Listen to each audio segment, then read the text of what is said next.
What's up, everyone? Jake Berlin here in the Apocalypse Movies, and welcome to the Padawan Podcast, our all Star Wars podcast, where we geek out on everything from the galaxy far, far away.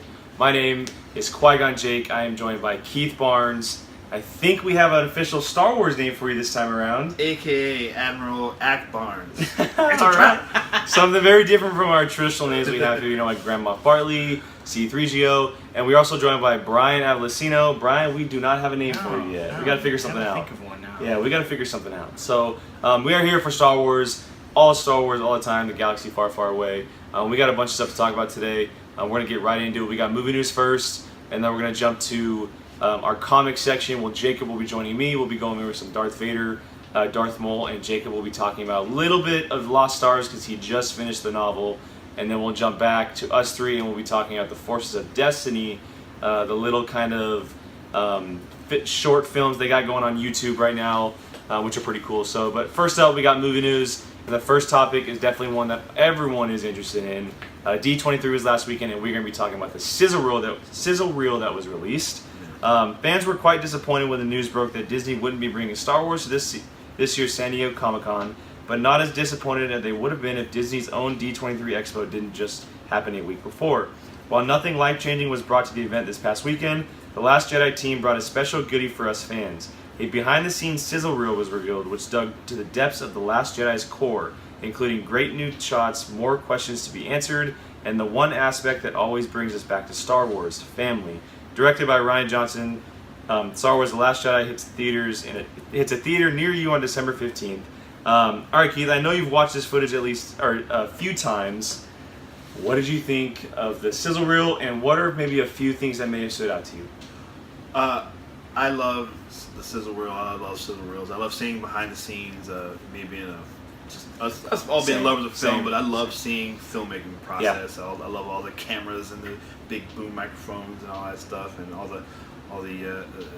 I love seeing this stuff prior to the effects being added. I like seeing them doing all the practical stuff. Yeah, all the practical stuff. Yeah, that's especially in Star Wars. It's awesome. So special. All the aliens and all this weird stuff going on. And cute little guys at the casino. I love those guys. That's gonna be interesting. That's gonna be a really cool scene. It is. With a whole bunch of different species going on in the gambling of the Star Wars universe. Yeah. Are we gonna see the famous game of Sabacc being playing? That's the first thing I thought when I saw it. So it's gonna be pretty cool. Brian, what did you think of the sizzle reel? The first thing I thought of was actually what you just said was the species. There was just a lot of new characters, a lot of new looks that you haven't seen before, and they kind of seem to be wanting to expand more into the whole entire universe instead of just the human side of the characters.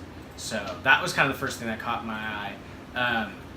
I kind of actually like this instead of a trailer right now because I don't want to see too much. I want to be teased and keep it going a little bit, keep the excitement going. So for me, it worked out good because I kind of not ready for another full entire trailer. So yeah, we probably won't get one for a while, but I agree. I think that a sizzle reel is the smart play. Yeah. I'm pretty sure they did the same thing with The Force Awakens. They did 2 years ago, and with Rogue One last year. Yeah, I think they dropped it at Comic-Con last year, if I'm correct. The Rogue One sizzle reel came out of Star Wars Celebration. That's what it was. It was Celebration. You're correct. Yeah. So for me, I really enjoyed it. I'm with Keith in this one. I love the behind the scenes stuff. It's just such interesting. It's so interesting to see how a film like this is made. Yeah. And the one thing that really caught my eye, yes, the species are cool and how things are really made, but how much fun they were having on set. Yeah. You could see the cast, Daisy Ridley, Mark Hamill, the late Carrie Fisher, of course. They were just having a ball on set, and that's interesting because this movie's going to be really, really dark. It is. Really dark. And so they're having a great time filming. They love each other. Rian Johnson seems like he's just a set guy who really likes to have fun on set, which is always a plus for this type of film. But yes, I love seeing the species and the different kind of things going on. That one shot of Rey with the lightsaber in the hood. You see Mark Hamill finally holding that lightsaber he held 40 years ago for the first time.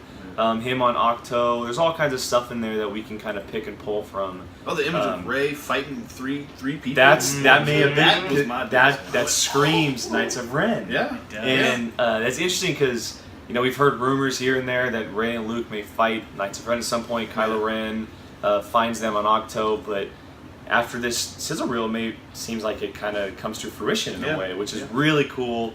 Does it spell bad things for Rey, or does it spell bad things for the Knights of Ren? It's a big question. Hopefully, it's not shown in a trailer. Hopefully, it's just kind of left mysterious until the film's released. But all in all, I think it was just a great batch of footage and a good way to kind of keep the thirst alive for this film going forward. Yeah. So, moving on, we're going to stick with The Last Jedi. We got the brand new character posters to talk about that were released last weekend as well. On top of the geeky new footage from D23, we also received the set of first character posters for the Force Awakens sequel. No surprise comes with who they feature, which includes Rey, Kylo Ren, Finn, Poe, Leia, and Luke, but rather the color. Staying in line with what the film has done so far, the poster's most vibrant and straightforward color is red, as each character boasts the same shade as the film's logo and previous poster. Brian, you see these posters, man, you see this color and what they're going for so far with this marketing. Does it scream bad things going forward for this film? That's the first thing I thought of was, oh no, they're all red. No one's safe. I want every single one of those posters in my room. Yeah, it's just seriously, something. they look good. They're so simple, but they just blow your mind in a way. Especially the Leia one. I think that kind of gave me a little extra like. It's like the first thing we've seen since like her death too, like legitimately, other than just the footage, obviously. Yeah, and then I mean, I don't know. It's for me, seeing the red in Rey, it kind of just made me think like, could she go bad? That's what people have been talking about. People are talking about it. I don't know. It's just all the red is I'm just with you. yeah. It would be hard to believe, but just all the red. It's gonna be dark, which I'm actually excited for. Yeah. So when I first saw these posters, I was actually scrolling through Facebook after the Sizzle reel was released, and I just saw the Rey one from Daisy Ridley. She posted it, and I thought it was just that one, and I was freaking. Me too. Because just being a Rey one, I was like, holy F, this is scary. But then I saw the rest of them. They're really cool. We could have Luke Skywalker one after not getting one for The Force Awakens. Obviously the Leia one. It looks really, really cool on Adam Driver's Kylo Ren. It just fits the character, obviously. But yeah, the red it's an interesting because it's the first movie so far that is not yellow marketing going forward with the logos and stuff, and they're really sticking to it, which I applaud them for. They're not shying away from it. What I thought was cool though is a fan actually took a picture of Rian Johnson and made himself one and put him in red, which was really cool. Just kind of being the guy in charge and everything like that. It's kind of cool homage to him. But you see these posters. Are you with us? Do they just scream bad things? Well, I looked this up. First of all, the Rey one's my favorite. Yeah, it's good. It's good. Three things associated with red are love, war, and anger. We get all three of those things in this movie to a T, heavily. To the 10th power, we're gonna get all that stuff. Who do you think the love's gonna be? Rey and Finn. Well, the love's. He's Finn zone, man. Rey and Poe, if they're gonna do that, that's the one. That's what I always heard. See, if I think there's gonna be love, I think it's gonna be Luke and Leia. Yeah. The brother-sister reconnection. The sibling the thing. reconnection. Yeah, they've been away for so long. Not the love, but Not the the brother-sibling stuff. Gio's over here laughing his ass off because he thinks Game of Thrones. They've already done that. They did that in New Hope. They got past that. So they got past that stage. But I love the Rey poster. It's my lock screen on my phone. I'll show you guys later. But we've never seen, not that I recall, Luke or Leia in red. I was thinking about this when you sent out the notes. Either very wearing interesting. red it's ever? Very I don't interesting. think we've ever seen them wearing red. No, Leia's always been that brighter color. Luke's had the black Jedi stuff. Or the kind of the grayish. Yeah, the light tan or whatever it is. Have we Or ever white. seen a good guy in red? Anakin was the closest. He had like that dark black purplish in a way. Yeah. He had like that purple tone to it. Yeah. I don't think so. Mole, You're obviously, right. Mole was red. Yeah. He was red, Literally. not just his outfit. But yeah, the posters, they're fantastic, and like these, I want one of them. The Rey one is definitely the best. But how can you not go against someone like Luke Skywalker? Yeah, of course. Of course. So and I love how we get just the top, like the it's not bottom just the part of their full face, head. Yeah, not a face. So you don't know really like what is kind of going on in the atmosphere. Right. So yeah. All right, well, moving on. We got a little bit of Kylo Ren stuff to talk about. Star Wars is best known for its Force mythology, heroes and villains alike, and the endless exploration of a far, far away galaxy. But there's much to be said about its ships. Jedi Starfighters are the prequels, Vader's custom TIE Fighter, Interceptor, Boba Fett's Slave One, and of course the Millennium Falcon. But now we can add Kylo Ren's ship to the list. Thanks to the Star Wars show, we now have our first official look at Ren's personal TIE Fighter, which is being called the TIE Silencer, as well as a description of what kind of arsenal it holds in its belly.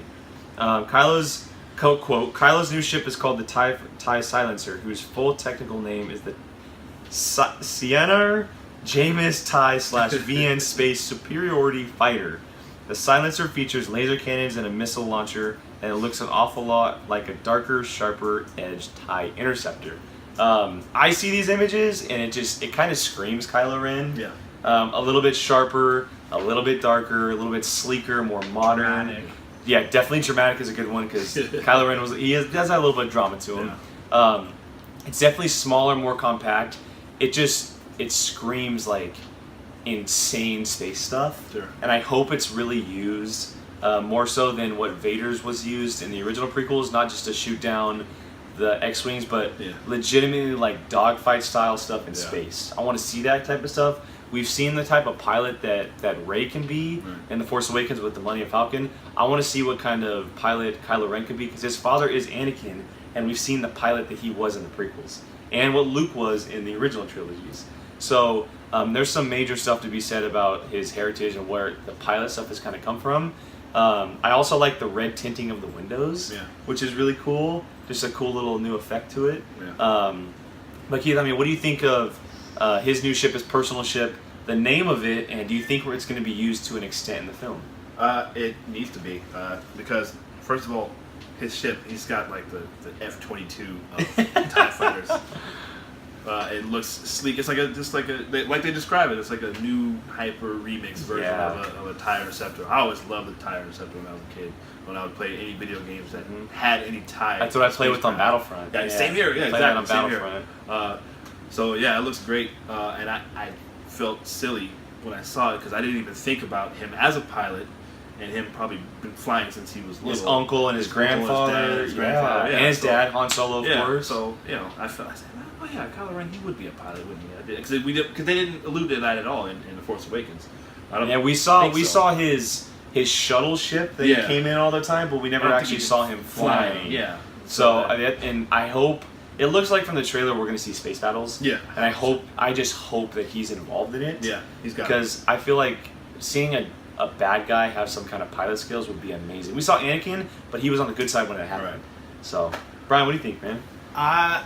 It's funny that you guys first got TIE Interceptor. I thought TIE Bomber a little bit. Interesting. I kind of got from the window. The wings and but a little bit longer, too. It's a little bit longer. Yeah. I got Bomber. That was the first thing I thought of, and then I saw the wings. Then I got the Interceptors. So for me, it was a mix of like half and half. Yeah. So it's gonna have some major firepower. That's what I think. Yeah, I think that thing's gonna just destroy. Yeah. And then, if you kind of look at it, the glass middle, he seems to have like more room. And it's not some little compact pocket. Almost like a ship. Yeah, so like he can kind of move around a little bit, and if you look closely. So I thought that was a little different because if you look at the TIE Bomber, TIE Interceptor, and TIE Fighter, they're all just little cockpits. Yeah, seats. Yeah, the seat, and that's about it. Yeah. So if he does have some kind of moving around in there, it could. Well, we've already seen an upgrade from the old TIE Fighters because in The Force Awakens, it now fits 2 people. 2-seaters. Yeah. Instead of a 1-seater. So maybe something like that, like a TIE Bomber, now it's a lot more room on the inside. Yeah. So that's actually a pretty good call. All right, well, our last movie news topic of the day, we're talking about Han Solo. Han Solo's gone through its rough patch as of late. Not only did all the unfortunate nonsense happen with the directors and crew, but Disney and Lucasfilm basically acted like the spinoff was a Game of Thrones bastard child at this past weekend's D23. We didn't hear a single word from the now Ron Howard film during the Lucasfilm presentation, but that has yet to stop the director from having fun on set. The last week has seen Howard post a few BTS photos to his Twitter page. One that gives us a slight look at Donald Glover's Lando during filming, and the other that possibly reveals that we'll see a Chewbacca romance in the film. Han Solo is still slated to be released on May 25th, 2018. Brian, I'm going to shoot this to you, man. 1, which photo is your favorite? 2, Are you excited for Donald Glover's Lando? And 3, is there a possibility of Chewbacca's love story? Okay, first one. Favorite photo? Probably Lando and Donald Glover. Because, that kind of gave you a little tease, made me want more. That was definitely the one thing that I kind of got hooked on. Chewbacca love story? Do you want? Well, let me ask you this: would you want that in the Han Solo spinoff? Not so much. Actually, to be completely honest, I feel like I want to know more about Han and his relationship. Mm-hmm. How it started. Yeah, It started. I need to know, like, if they're keeping the original canon, if they're gonna change it up a little bit. But like, that's the kind of relationship that I really want to focus on. So like, for me, that would be probably in Donald Glover. He's on fire right now. So I mean, to me, he's the most exciting element for me out of the whole entire movie that I'm looking forward to. Keith?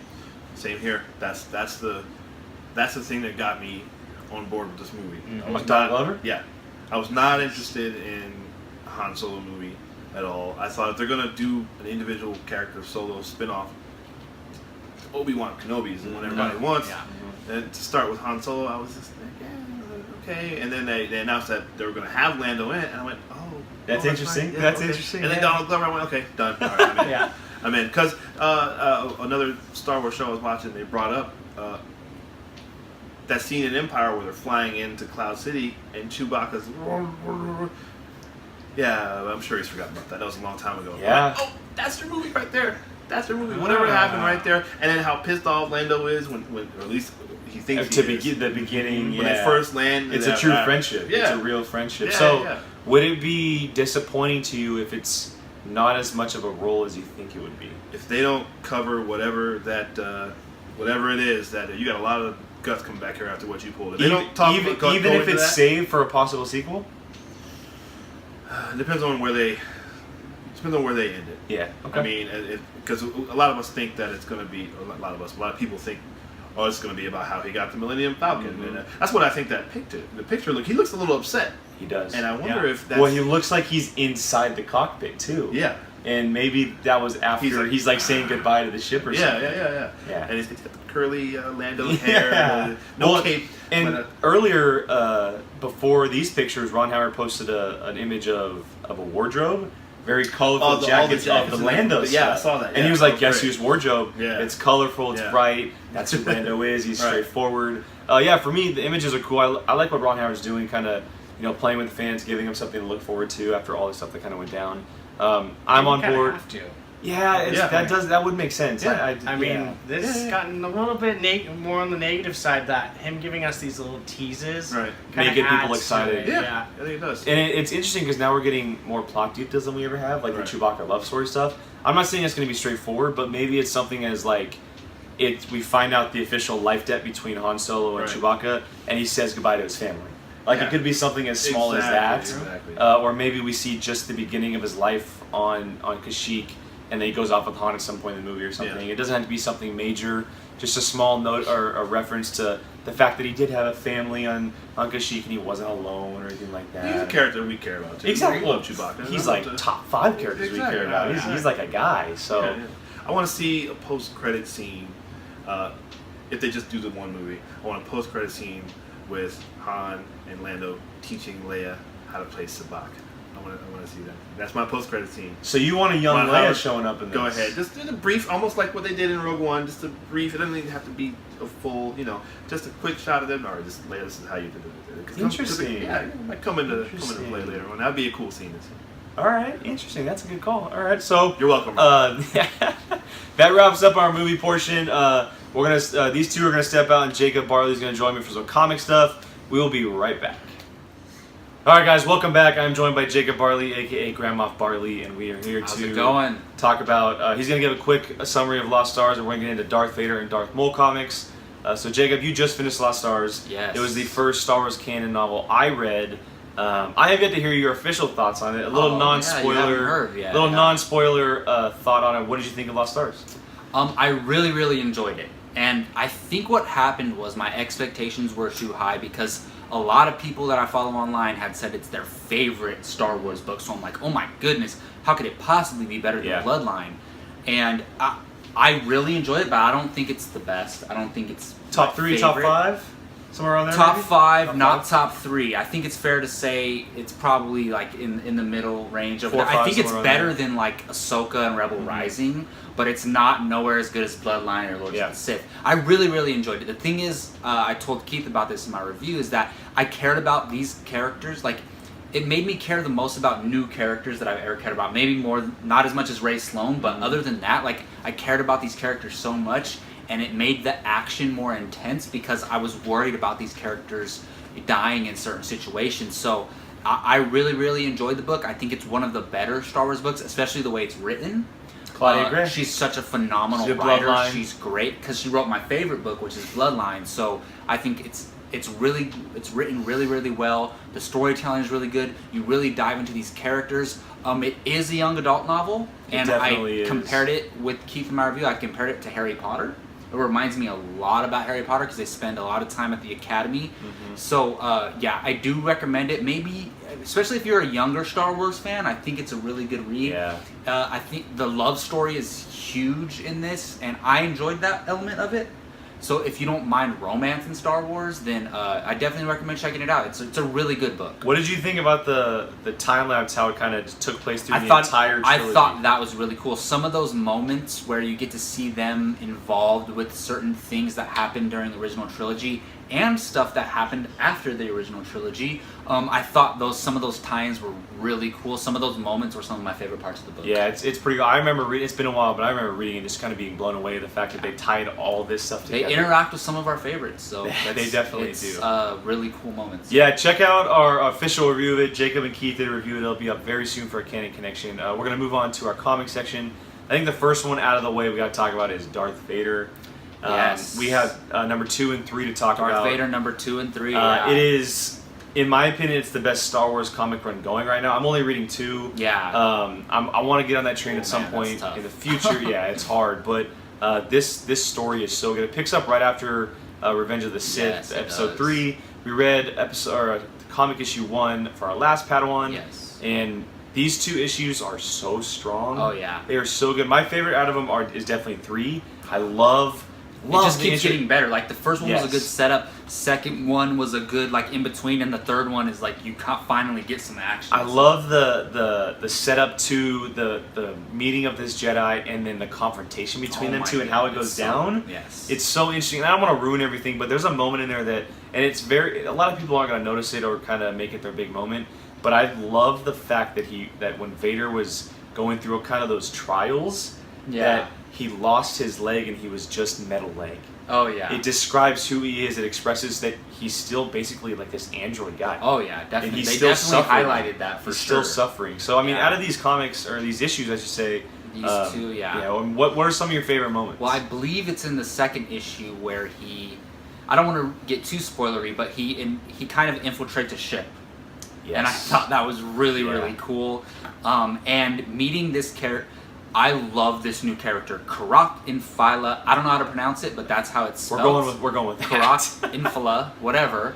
But I want to see this guy in live action somehow. He's so badass. Like here, I have the cover of issue number 3 right here.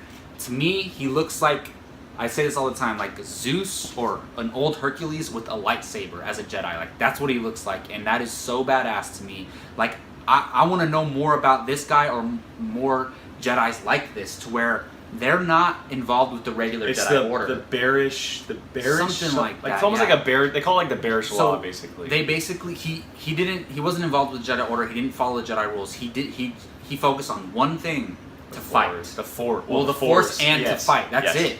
So that makes me think like this guy is super powerful, but so is Anakin, so is Darth Vader. So it's like you don't know where this is gonna go. Obviously, we know Darth Vader doesn't die. I mean, because this is way before the original trilogy. Yeah.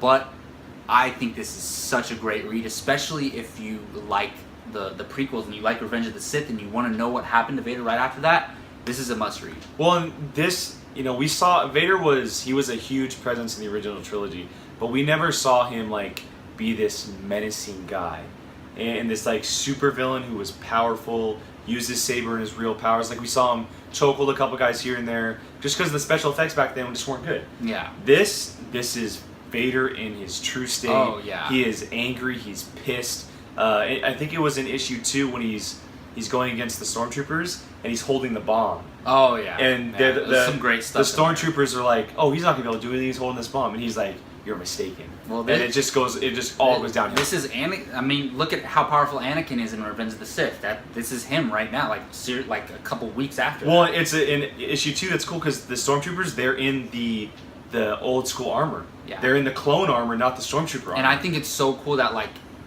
the Empire or the Rebels, nobody knows who Darth Vader is. Like they just know he's like this creature. You know, nobody knows who he is, and I think that's something really cool that they. Yeah. So this is definitely something you got to pick up. Darth Vader, the issue, the new series. There was a previous series and started in 2015, but I call this Darth Vader 2017. This is the 2017 version. This is such a great read. There's some really, really cool stuff in there.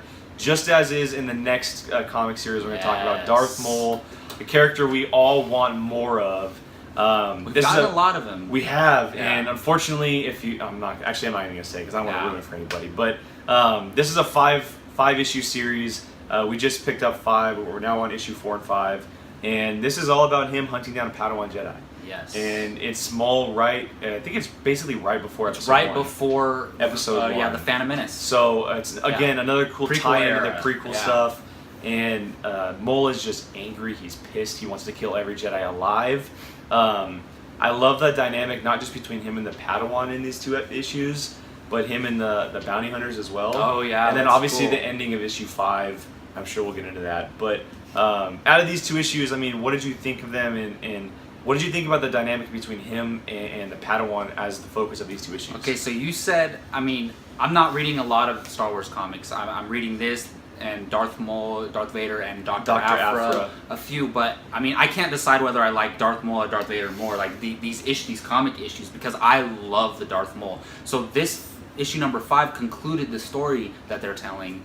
And because I finished the Darth Maul one, and I don't know necessarily where the Darth Vader one's going, I would say the Darth Maul one is my favorite comic going right now. Because it's over and you know how it ended. And I love this because Darth Maul is one of my favorite Star Wars characters, hands down. And in Phantom Menace, you don't really get to... He has no, depth or character development or anything like that. He's just badass. But through Rebels, through this, you get to know Darth Maul's psyche and what he's thinking all the time. And I love that. And I love his interaction because... And in this book, you think things can have a certain outcome, but you're like, there's no way. There has to be this one outcome in this book, and it ends up being that because you kind of can predict where Darth Maul is going because you know where he ends up in Phantom Menace. So you kind of know where this comic run is going to end. And I love his interaction with Palpatine. He only interacts with him in the first issue and the 5th issue because in between he's on a mission. But I love the bounty hunters that he interacts with. That is awesome. Cad Bane, who was in the Clone Wars series. I can't think of the girl's name. Oh man! But it's almost like Ahura from Star Trek. It's like Aura or something. She appears in the Phantom Menace. She's like on the balcony, and she was supposed to have a bigger role. She's bald, and then she has one braid that comes out. Aura something. Or I think Aura something. Aura Singh. Yeah, Singh. that's I was gonna say Aura Singh. Yeah. Thank you, Admiral Akbarns. I love both of these. I think they're both absolute reads if you're a Star Wars fan. I agree. And what's cool is that they're focusing on the Sith. Oh, definitely. Because a lot of stuff that we get, the Clone Wars, the Rebels, it's all focused on the good guys. We're getting this and dark switching that up. The next 5-issue run they're doing is Mace Windu, which I am so excited for.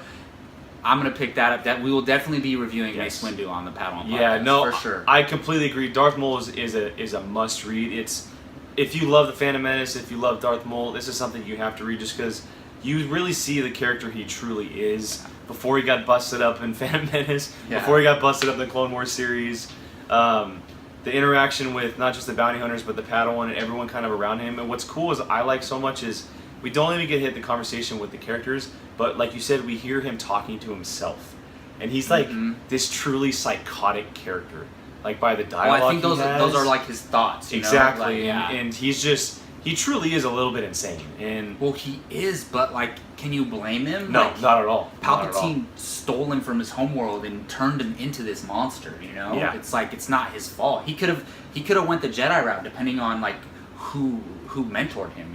Imagine him as a freaking Jedi. Like, all right, so considering the Phantom Menace, all the Rebel stuff, has he popped up? Oh, Clone Wars, Clone duh. Wars, the series, and yes. the comics. Darth Maul is hands down in my top 5 Star Wars characters, and that's big because there's a lot of characters. I would have to think about that one, but I Like, think it's close. he's I would in say my- top 10 for me. Top 10. He's in my top 5 for sure, and that's hard because you got Obi-Wan is my favorite, Vader's in there, Leia's in there. I mean, there's Luke, there's Darth Maul. It's There's so Rey. hard. There's Chewbacca. Chewie, Like, it's BB-8, tough, but R2-D2. I have a deep love for Darth Maul. Like, even though I can't like relate to him, I just think he's so badass. Yeah, and if you're one who has only seen him in the Phantom Menace, go to Netflix now, watch the Clone Wars series, and watch his arc. And it then takes watch, a few and series. watch Rebels. It takes a few seasons to get to his arc, but it is well worth it. Then he shows up in Star Wars Rebel, the most recent animated show. A fantastic arc in that show, specifically in season 2. Yes. It is so strong. And then obviously these comic series, it just continues the trend of them focusing on this character and really giving him the kind of due that he deserves. Oh, yeah, because- After the unfortunate end he kind of took in Phantom Menace, which is a big bummer. Yeah, I mean, even though the way he goes out is pretty awesome. Yes. Yeah. It's still like they could have done so much more. Imagine if he was a presence in that whole trilogy, it could have been a lot better. Yeah, it would have been awesome to see him going forward. If we could have got this Darth Maul in like episode 2 and 3, it would have been really amazing. cool. Yeah. So that's gonna wrap up our comic and book section. Jacob, thank you for joining me Of today. course, I'm always down to talk Star Yeah. Wars. Well, before you go, let them know where they can find you online, man. Of course, on Twitter at @JacobBarley_. Twitter, you hear me? Expand the amount of characters you can have on there so I can change my name to Grand Moff Bartley, please. That's a great call. It's just one character. That's all I need. We'll be right back with our Forces of Destiny coverage. All right, boys. Well, welcome back. Let me jump into the comics and the books real quick. So, out of those 2 issues, Keith, I think I know where you're leaning, the Darth Vader stuff, because I think you've read issue 1, if I'm correct. I have, but I'm interested in that Maul. That Maul stuff is good, man. I just the other day I watched the episode of Rebels, Twin Sons, Oh, with his final showdown. Yeah, with with Obi-Wan. Sorry to spoil if you haven't seen that, but his story comes to an end there, and it easily, in my opinion, best episode of Rebels that they've done. really? The best. Have you watched season 1 and 2? Season 1 was. Did you watch kinda season 2? Hit and miss. The second half of season 2. You gotta watch the finale of season 2 The when they go to Twilight the of the Sith Apprentice. Temple. That was great. Oh I my liked God. Twin Sons better. Oh, really? I like the Maul. Wow, that's interesting. Obi-Wan thing. All right, well, Wow. Brian, out of those 2 issues or comic series, what do you think, man? I know a little bit about Vader, but Maul just sounds so badass that like, how can you not be interested in him? Yeah, he's just someone that we're craving more of him, Oh. Yeah. so it kind of just speaks to us a little bit more. So yeah, we're gonna jump into our Forces of Destiny. It's the little short film YouTube thing that got going on Disney's YouTube channel. It focuses on a whole bunch of different characters. We're gonna talk about the first 2 episodes only. We're gonna keep it short. They're only about 2.5 minutes long, just like a normal trailer. The first one is called Sands of Jakku. It focuses on Rey and BB-8, and they're actually pretty cool. And what I didn't realize is they basically tell a story of in between scenes in movies. Yeah. And this first one specifically is when Rey and BB-8 first meet, and it tells a little story of their travel to Rey's AT-AT, basically. So Keith, I'm gonna go back to you first, man. What did you think of this little short film, and do you like the idea of them kind of just expanding the Star Wars universe in this kind of way? I love it. I thought it was cute. I thought it was great to hear actually Daisy Ridley voicing. Yeah, they came back and voiced. Very cool. And yeah, it was cute. You know, a lot of people. I don't know if it was meant to be read For us. too much into, Yeah. and probably not. Yeah, probably not for us. I have a little 5-year-old daughter. She loves it. She loves That's Rey. awesome. That's and awesome. She loves those issues. And I love BB-8. Any more BB-8? Oh, any more BB-8 Yeah, is never a definitely, bad thing. especially in that specific one, just because it's basically about him being attacked. Yeah, yeah, and her saving him, and it does maybe give a little bit more of a, you know, she over the time of their travel to. It adds more to their relationship. Yeah, exactly. Yeah, So for she sure. cared Brian? about it. I like them. I mean, at first I think I expected a little bit more, but kind of once you rewatch it, you kind of get the appreciation for it a little bit. Mm-hmm. If you watch closely in the first one, she kind of goes into a little bit of a force when she's waiting for BB-8 through the sand, trying to find it. If you just a little bit, just kind of that When she subtle throws little her, hint. Well, and that- she throws it. That and when she puts the staff in the middle of the monster, Right. and the staff comes flying, she recognizes it behind her. Yeah. That could be Yeah. considered a little bit of force Maybe. stuff. Subtle teases. Yeah, for sure. Well, the second episode, it's called BB-8 Bandits. Again, it's kind of focused on the same thing. But this time they end up in the destroyed Star Destroyer that we saw in The Force Awakens. Yeah. And what I thought was cool is, the little action stuff on Rey's speeder, but we also saw the Easter egg of the original speeders from Episode 6, from Endor. Yeah. So Brian, what did you think of this one, and are you looking forward to watching the rest of them after watching these first two? I've watched all of them. Oh, well. So, sorry, a little bit. I'm jumping ahead. Kind of got a little excited to watch them. From the first two, they're really good. I actually kind of like that the second one went into, I can't even think of the little alien's name. The guy with the red eyes, yeah. Yeah, that tries to, because that kind of was one of the parts in the movies where she seemed to clearly know that character, and it just Tito, I think. something like That's that. Tito, something Tito, like there you that. go. And so, when I saw that part of the movie, I was kind of like, well, who's that guy? And now this kind of gives you just a little bit more of him, and just kind of see where he's coming from. And I like that. I appreciate that they kind of jumped into that just a little bit, even if it's a little tease. And of course, BB-8. Yeah, well, for me, one of the best things about The Force Awakens I like was the fact that Rey was fantastic at flying, and you kind of see that a little bit more here with her speeder. Yeah. She's just really good behind the wheel of anything. And she knows, really good. She knows that Star Destroyer inside and out. Yeah, she really, really does. So again, this is a good second episode. I love the focus of Rey and BB-8, because their relationship is always good, and it doesn't look like we might not get a lot of that in The Last Jedi.